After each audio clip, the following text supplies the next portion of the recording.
Last item of 5 out, swinging it to the corner. We've got 2 extension things that I just wanted to provide an update on. The first, Jalen Brunson becomes eligible for an extension tomorrow, Friday, July 12th, that we discussed, we wrote about it when New York traded for Mikal Bridges. It would, in theory, I don't have the exact numbers, but Jalen Brunson signing this extension now would, in theory, dock himself like $100 million. And it would also significantly help New York evade apron penalties and keep building this thing and try to build a real contender at Madison Square Garden. If he does sign that, to me, you have to look at it as the 6 first-round picks you traded for Mikal Bridges and you have to look at that price in a similar vein as the Clippers trading everything they could to get Paul George, because that also meant Kawhi was coming. Right. Didn't work out so hot for the Clippers, obviously. No, no, it didn't. But to me, that would be the exact number. By the way, it's if he waits till 2025, it's a projected $269.1 million over 5 years, and the difference there would be a $113 million gap in guaranteed money. So it's a gigantic difference. Which he should be able to make up on the back end at the end of that contract. Our pal Fred Katz at The Athletic had a good piece on some of the how that could work with an opt out and the 35% max for a 10-year veteran, et cetera.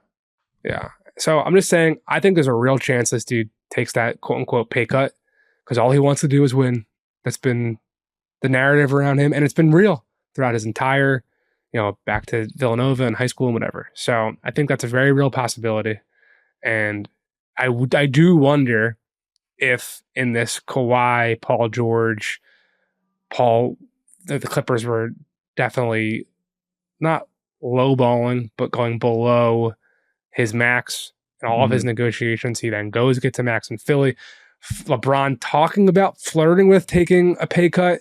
Like, I do wonder if this apron stuff is going to potentially put us in a world where players start taking pay cuts again, a la the Heatles back in 2012 or 2011, and even Brady and Peyton Manning taking less in a cross sport compare. I just do wonder if that will happen at a certain point, especially being that these salaries are going to be going.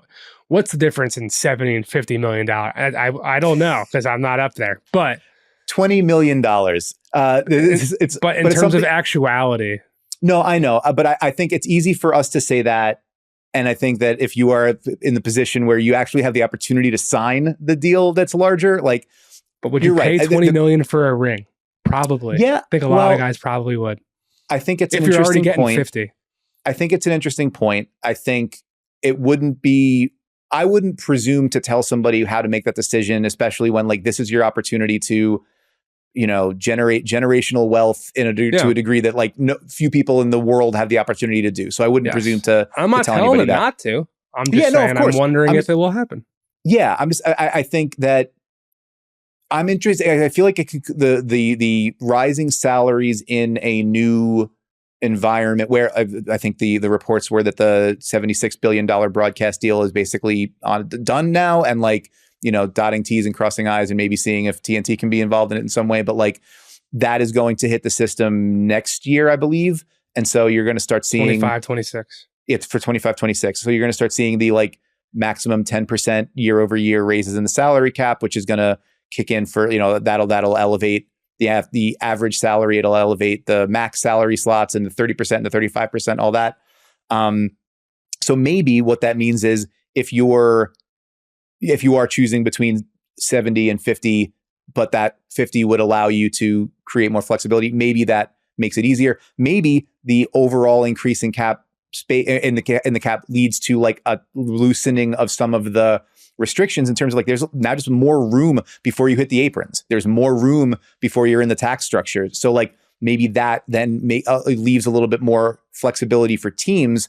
And if I'm a player and I'm looking at it and saying well, the team now has more room to get before we get to the apron and all the penalties. Maybe I will take as much as I can possibly get rather than being sold on this is going to be good for everybody. So always there are downstream effects and unintended consequences of these things. If Jalen Brunson takes that deal, I mean, that would be a very interesting decision that I imagine a lot of people would have opinions and positions on, given the tightly knit family structure in which he is operating in New York. And says the guy wearing a Knicks t-shirt. Well, it's a Knicks Ramones t-shirt. I don't know if you could see there. It's like the old Ramones logo with the Ewing, Oakley, Mason. Our friends at NBA Offseason, literally 15 years ago, maybe. I don't know. I keep shirts around for a while.